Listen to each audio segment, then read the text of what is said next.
여러분 안녕하십니까? 2월 21일 금요일 넘치는 우리 교회 매일 묵상 시작하도록 하겠습니다. 오늘 본문 말씀은 누가복음 5장 27절부터 39절까지 말씀입니다.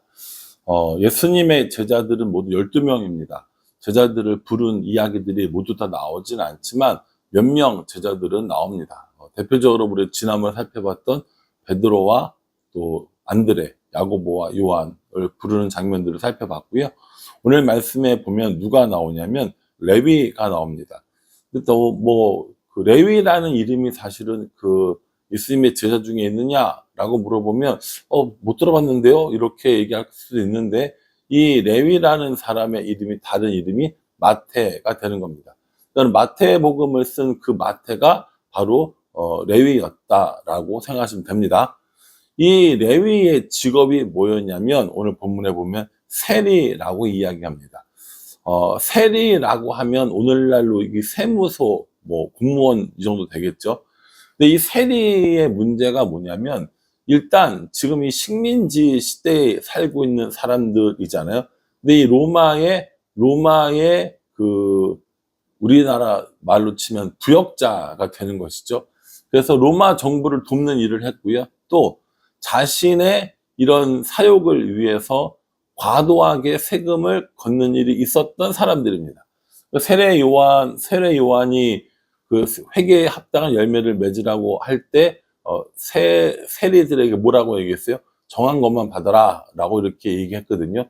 그럴 만큼 이 세리는 그 당시에 로마에 협조하는 대표적인 사람, 또 자신의 이 사리 사욕을 채우는 대표적인 사람으로 사람들 머릿속에 이미지가 있었던 겁니다. 그 중에 좋은 사람도 있었을 수도 있고 그렇겠지만 어쨌든 부정적인 이미지가 강했다라는 것이죠. 대표적인 세리가 누가 있습니까? 삭개오 있죠. 삭개오도 남의 것들을 자기 마음대로 뺏었던 사람들 중에 한 사람이지 않습니까? 이 레위인은 그래서 창기, 몸을 파는 여자들과 함께 아주 사람들에게 대표적으로 질타를 당하는, 아주 싫어하는 대표적인 이름이었습니다. 이 세리였던 레위에게 예수님께서 뭐라고 이야기하시냐면은 나를 따르라 이렇게 얘기를 하세요. 나를 따르라. 그랬더니 이 레위가 모든 것을 버려두고 예수님을 따르는 이런 일들이 있게 되어집니다. 좀 더 자세한 건 마태복음에 기록되어 있는데 오늘 이 정도만 살펴보고요. 세관에 앉아서 세리의 일을 하고 있었던 이 레위를 부르신, 마태를 부르신 예수님의 모습을 보게 됩니다. 오늘의 핵심 문제는 레위를 부른 게 아니에요. 이렇게 레위가 예수님을 따르는 제자가 되고 나니까 너무 좋은 거예요. 그래서 자기 집에서 큰 잔치를 베풀게 됩니다. 여러 사람들이 모였을 거 아닙니까? 그런데 그 중에 아마 좀 높은 사람들 혹은 이런 권력자들, 이런 사람도 있었을 것이고, 그들을 되게 꼴보기 싫어하는 이런 사람들도 있었을 거라는 겁니다. 30절에요. 바리새인과 그들의 서기관들이 그 제자들을 비방하여 이르되 너희가 어찌하여 세리와 죄인과 함께 먹고 마시느냐라고 이렇게 얘기합니다. 바리새인들과 서기관들이 제자들을 비방합니다. 뭐라고 비방하냐면, 야, 너는 왜 그렇게 죄인들과 세리들과 함께 어울리느냐라고 얘기하는 거죠. 이때까지만 해도 바리새인들과 서기관들은 예수님을 죽이려는 생각은 하지 않았습니다. 다만 새로운 것들을 우리에게 알려주고 또 보통 사람들은 할 수 없는 이런 능력들을 보여주니까 예수님이 어떤 사람인가 살펴보고 탐색하는 정도의 수준이었다라는 것이죠. 근데 이 바리새인과 서기관들이 가지고 있었던 어떠한 율법적인 내용, 또 이런 철학, 이런 것들과 자꾸 예수님이 어긋나기 시작하는 거예요. 대표적으로 바로 이렇게 레위와 같은 세리들이나 죄인들과 함께 식사를 하는 것, 이게 아주 못마땅했다라는 것이죠. 그래서 제자들에게 물어보는 거예요. 아니, 왜 죄인들하고 세리들, 저런 사람들하고 밥을 같이 먹는 거야? 라고 물어보니까 예수님께서 뭐라고 얘기하시냐면, 예수께서 대답하여 이르시되 건강한 자에게는 의사가 쓸데없고 병든 자에게라야 쓸데있나니 내가 의인을 부르러 온 것이 아니요 죄인을 불러 회개시키러 왔노라 라고 이렇게 얘기를 했다라는 겁니다. 예수님께서 이 땅에 오신 것은 건강한 사람들이 아니라 병든 사람들, 죄인들이라는 거예요. 여러분, 건강한 사람들이 병원에 갑니까? 안 갔죠. 치료받을 일이 없어요. 병든 사람은 어떻게 합니까? 의사에게 갑니다. 얼마큼 필요합니까? 그 의사가 반드시 필요합니다. 꼭 필요합니다. 의사가 아니면 죽을 수도 있습니다. 간절하게 의사를 찾겠죠. 예수님께서는 건강한 사람들, 의사가 필요 없는 사람들을 찾아오신 것이 아니라 의사가 필요한 사람, 다시 말해서 죄를 지은 사람, 죄인들을 위해서 이 땅에 오셨다라고 말씀해 주십니다. 스스로 의롭다고 생각하는 사람들이 아니라 스스로 죄인임을 알고 고백하는 사람들을 위해서 이 땅에 오셨다라는 거예요. 바리새인들과 서기관들은 어떤 사람들이라는 거예요? 의인들이라는 거예요. 그런데요, 이렇게 그 세리, 레위 같은, 그리고 창기와 같은 사람들은 자기 자신들을 죄인으로 알고 있었기 때문에 그들을 찾아서 구원하러 왔노라 라고 말씀하시면서 모든 사람들이 의인처럼 거들먹거리고 의인인 척 하지 말고 스스로 죄인임을 깨달아야 한다라는 것을 분명히 얘기해 주십니다. 여러분들은 어떠세요? 여러분들은 스스로 죄인이라고 생각하십니까? 의인이라고 생각하십니까? 건강한 사람들입니까? 아픈 사람들입니까?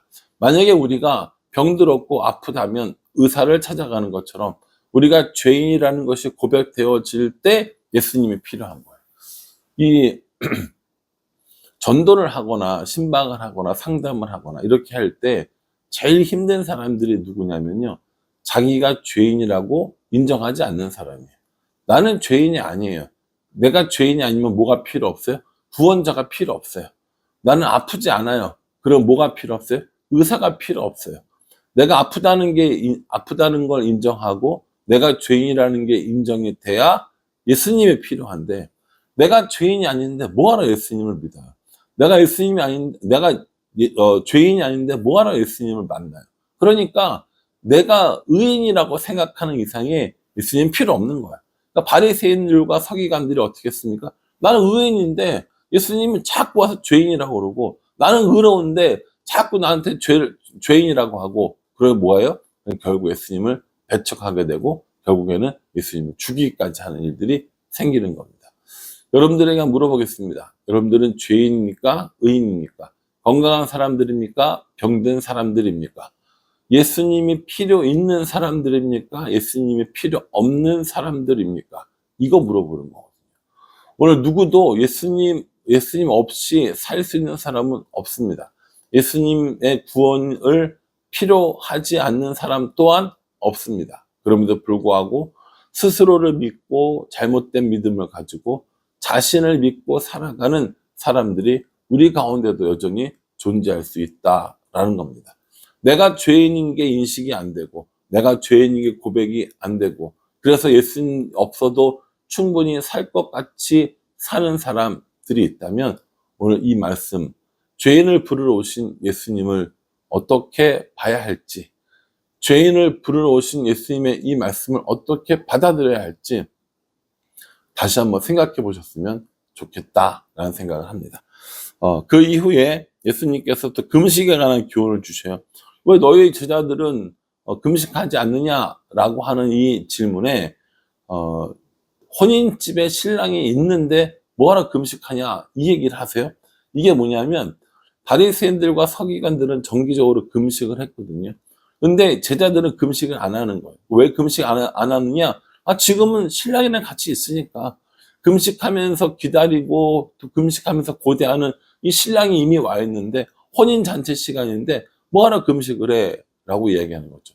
바리새인들과 서기관들은 예수님이 누구인지 몰랐기 때문에 신랑 대신 예수님이라는 것을 인정하지 않았기 때문에 혼인집에 가서도 금식하고 있는 사람들의 모습을 보여주고 있다라는 겁니다. 또 하나요, 우리가 잘 아는 이 새술은 새 부대에 라고 하는 이 이야기를 해 주십니다. 이게 이제 레위와 관계 있는 본문이라고 봐야 하는데요. 예전에는 죄인들이 숨고 또 의인들이 드러나는 이런 일들이 있었다면, 이제 예수님께서 오셔서 죄인들을 의인으로 바꿔주시고 의인들을 부끄럽게 하는 이런 일들을 해주시겠다라는 겁니다. 그래서요, 36절에 또 비유하여 이르시되 새 옷에서 한 조각을 찢어 낡은 옷에 붙이는 자가 없나니 만일 그렇게 하면 새 옷을 찢을 뿐이요 또 새 옷에서 찢은 조각이 낡은 것에 어울리지 아니하니라, 이렇게 얘기합니다. 새 옷에서 천을 찢어가지고 낡은 옷에 붙이지 않는다라는 거예요. 새 포도주를 낡은 포도주 부대에 넣어놓으면 그 포도주 부대가 결국 터져버린다라는 거예요. 그래서 결국 뭐 하라는 겁니까? 새 술은 새 부대라고 하는 이것이 나온다라는 것이죠. 이제 예수님이 오셔서 지나간 것, 이전 것, 묵은 것이 아니라 새로운 시대가 도래했음을 알려주고 있는 겁니다. 그러니까 예수님 앞에 어떠한 시대에 새로운 시대가 열렸으니까 묵은 것, 이전 것들 가지고 옛날에 그 율법이나 관습 가지고 예수님을 바라볼 것이 아니라 새로운 마음, 새로운 시각으로 예수님을 바라봐야 한다라는 거죠. 예수님 오시기 이전과 예수님 오신 이후는 다르다는 거예요. 여전히 예수님 오시기 이전의 것들로 판단하면 안 된다라는 겁니다.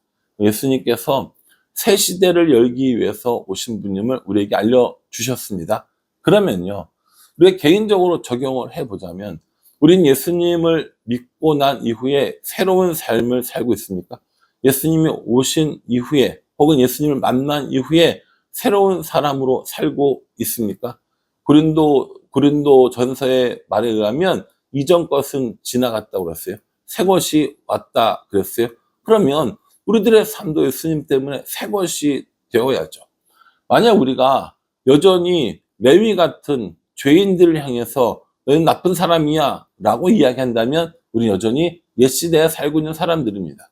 여전히 금식하며 슬피 울며 메시아를 기다린다고 하는 잘못된 생각을 갖고 있다면 여전히 구시대를 살고 있는 사람들입니다. 그러나 예수님으로 인해서 변화된 삶, 다시 말해서 죄인들도 구원받을 수 있음을, 지금이 혼인잔치의 시간임을 깨닫는 사람들은 새 시대, 새 부대의 시대에 살고 있는 사람들이라는 겁니다. 여러분 어떻게 하시겠어요? 여전히 옛 시각으로, 세상의 시각으로 바라보는 삶을 살겠습니까? 아니면 새로운 시대, 새로운 시각, 새로운 눈, 새로운 삶으로 살아가는 그런 삶을 사시겠습니까? 그렇게 새로운 삶을 살게 해줄 수 있는 분이 바로 예수님이라는 거예요. 그래서 그 예수님을 믿고 따르면 우리는 새로운 삶을 살 수 있다라는 겁니다. 바라기는 저도 그렇고 여러분들도 그렇고요.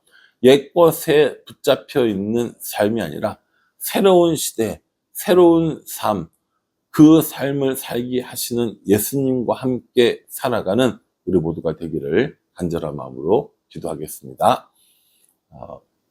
여기서 잠깐 청년부 수련회 중이어서요. 제가 이 시간에 오늘 이제 미션을 해야 되는데 그 미션을 풀 수 있는 키워드를 하나 제공해야 합니다. 바로 요겁니다. 요게 여러분들의 오늘 미션의 키워드가 됩니다. 알파벳 C거든요. 잘 기억해 두시기 바랍니다. 청년부 수련회 가끔 이렇게 한 번씩 미션들이 있어서 영상도 보고 미션도 풀으라고 이 시간에 보내는 거니까 양해 부탁드리겠습니다. 기도하겠습니다.